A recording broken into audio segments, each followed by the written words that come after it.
Yo, what is going on, guys? Welcome back to another video. So the trade deadline is rapidly approaching on us. It's less than 3 weeks away. It is on March 8th. So I decided to ask you guys to send me some of your hypothetical trades. So I have 14 of them loaded up right now. And considering we've already had the Monahan and Lindholm one, there's going to be some trades in the next couple weeks. So I wanted to get ahead of this and do this right now. So let's get into it. I'm going to show you what the proposed trade is and then just give you my thoughts, maybe some tweaks that I would make to maybe make it a little bit more realistic.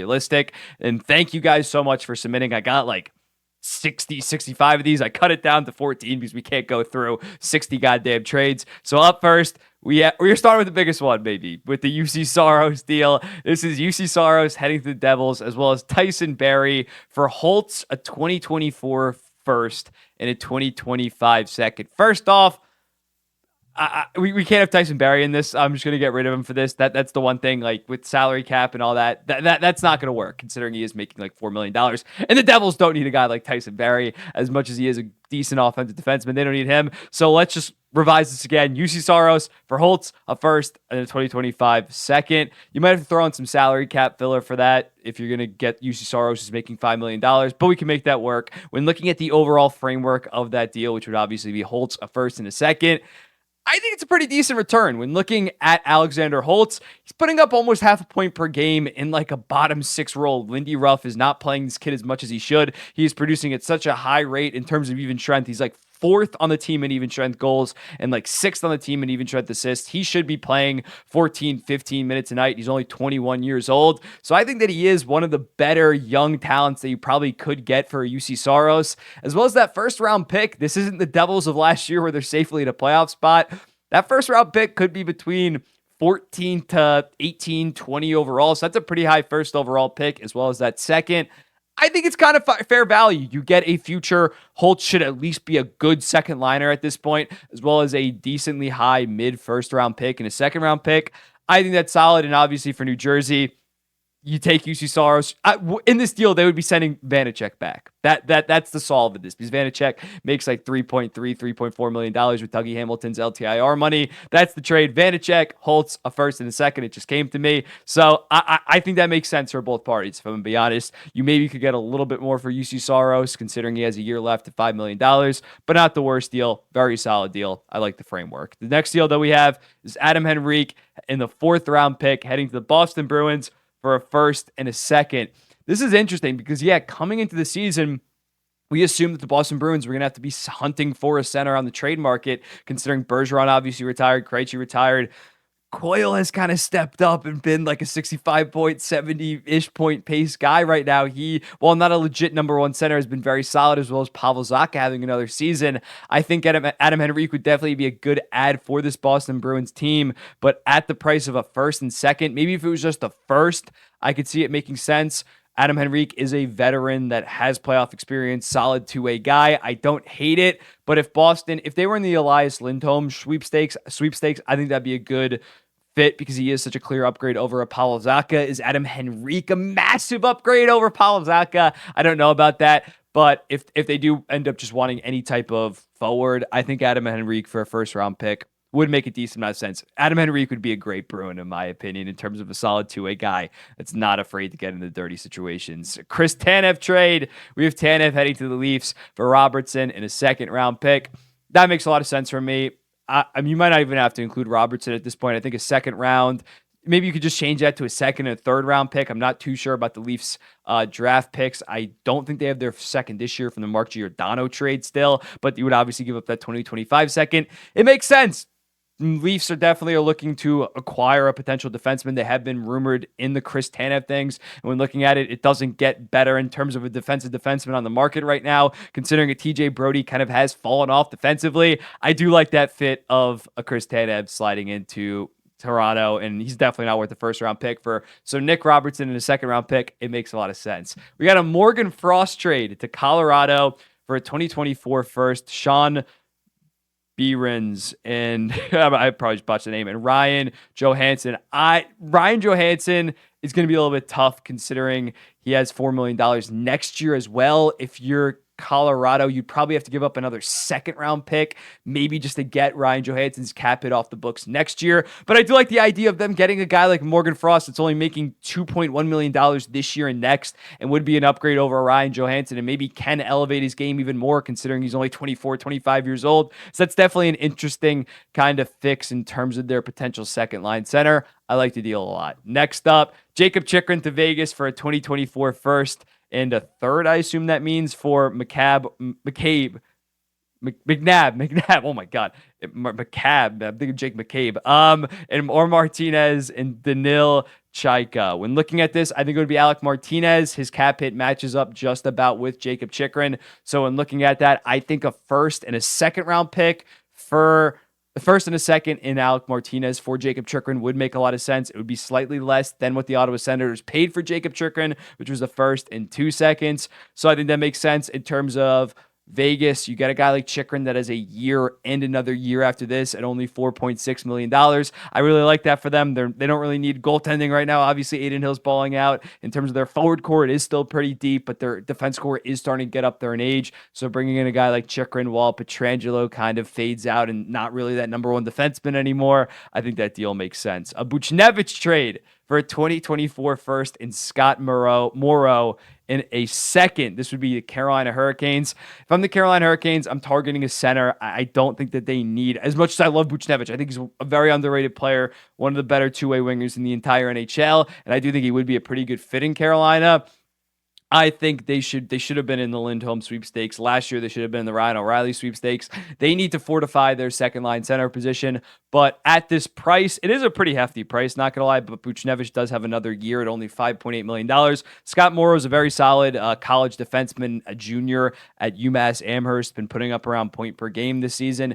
He's a stud. So if I'm Carolina, as much as I want them to finally do something at the deadline, because they never do any big moves at the deadline, I'm not sure if Pavel Buchnevich is the kind of move that will bring them over the top, but I still like that compared to going out and trading for a defenseman like they did last year when their defense core was already loaded. So still a solid deal. Next up, we got an infamous, I've seen this a lot, the New York Rangers trading for Vetrano and Zegras. We got a first, a third, Capo Caco, Barclay Goodrow, and Adam Sikora.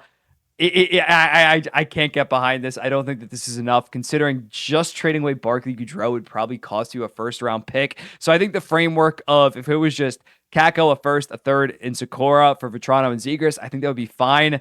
But I think you would maybe have to change at least Sikora into Brennan Ottman, get it like a B plus, A minus prospect instead of Adam Sikora, who's still a solid prospect, but a B minus, B plus. Again, I don't really see the value in getting a guy even like Capo Caco, considering he's the same age as Trevor Zegras. So in looking at this, I think this is just too much. I think a Frank Vetrano deal centered around Capo Caco and a second round pick and a third maybe could make some sense. I can't see the Rangers pulling off this massive move that would be of Vetrano and Zegras, who still have term left on their contract. I know I've seen so many Ranger fans mock this shit up with like that. That's actually a pretty decent package. I've seen far worse with like, it's like Capo Caco and like a second round pick for like Zegras, Vetrano. Like it's bad. It's bad out there. That wasn't horrible, but I just can't see them somehow doing that, especially with Barclay Goodrow attached, which Anaheim knows is one of the worst contracts in the entire NHL, and they should get a first and like a third round pick just for that. Next up, Anton Lundell and a second for Noah Hanifin. Florida, this team doesn't really have any weaknesses, but they're going to have to do something at the deadline. And considering Ekblad and Montour have still been solid, but haven't really been as prolific offensively and just in general, maybe they go out and get a Noah Hanifin to really bolster their top four. Do you give up on an Anton Lundell at only 21 years old? That is the question. That is definitely the question. This guy had like 42 points in 66 games in his rookie year 2 years ago. So you give up a second in Lundell. I think you go for it. Screw it. This core is so win now right now. They're all between the ages of like 25 and 29. This is your premier time before Bobrovsky falls off, even though he's making so much money. I would be for this deal. I think it makes some sense. And I think Lundell at this point isn't dead weight, but I don't think he's ever going to develop into that very, very good second line center that they were expecting to end up playing behind in Alexander Barkov. We got a Zegras to Montreal deal here for Josh Anderson, the Jets first, a Flames first, an Arbor Jet guy. When looking at this, Josh Anderson just kind of kills the deal. Why do you put Josh Anderson in this? But basically 2 firsts for Zegras. I think it makes some sense. I think that would be a decent return for the Anaheim Ducks. It would be from the Jets. That pick's going to be pretty late this year in the Montreal Canadiens. I think you probably have to throw in a pretty decent prospect on top of that to really get them to bite. But that is a solid framework. 2 firsts, even if they are late first for a guy like Zegras that would walk in at a pretty reasonable cap hit of only $5.75 million with Cole Caulfield, hopefully rekindle that U.S. developmental program chemistry. It makes a lot of sense. Casey Middlestat trade. Bowen Byram and a 3rd-round pick for Casey Middlestat and UPL. In this, I'm going to take out UPL. I'm not sure Buffalo is looking to trade UPL right now, considering Levi has kind of struggled a little bit and UPL has been playing very good. But I like the framework of this. We talked about earlier Morgan Frost potentially getting traded to the Colorado Avalanche. Casey Middlestat would be a major upgrade over Ryan Johansson. Ryan Johansson, not that much worse than a Morgan Frost. Casey Middlestat having yet another solid season, going to be well north of 55 points. A great passing center. I think that he could potentially be a number 2 center. He's not Nazem Kadri from 2 years ago when they won the Stanley Cup, but that would actually be a formidable number 2 center where I can say that's not a weakness anymore. That would not be a weakness anymore. And if you're Buffalo, you get a guy like a Bowen Byram who you don't need defense, but you kind of do after Power and Dahlin as of right now. He is a left-handed defenseman, I believe, but he has played a decent amount on the right side, so you can make it work. Maybe if you're Colorado, you bump that to Byram and a 3rd-round pick for Middlestat, and I think you would have a pretty good deal. I think that would be a deal that would mutually benefit both parties. Noah Hanifin, another Noah Hanifin trade to Dallas for a 1st-round pick and Maverick Bourque. You got to take Bourque out of this. Bourque is like one of the top 5 leaders in the AHL 2022 draft pick. They're not going to trade Maverick Bourque. I can 100% say that. But a 1st-round pick and maybe a Christian Kyrou, Jordan Kyrou's brother, who's a defenseman prospect, went second round pick back in 2022. Still a pretty high prospect. I think that makes some sense. Get Calgary a prospect as well as a 1st-round pick, but get Maverick Bourque out of there. In terms of Dallas, I think it makes some sense. Right now, their second pair is Esa Lindell and Yanni Hakanpää. Obviously, Noah Hanifin would be a massive upgrade over that. So if I'm Dallas and it's Christian Kyrou and a 1st-round pick, I'm pulling the trigger on that for a Noah Hanifin. And lastly, Jordan Eberle to the Oilers for Broberg, CC, and a 2024 3rd-round pick.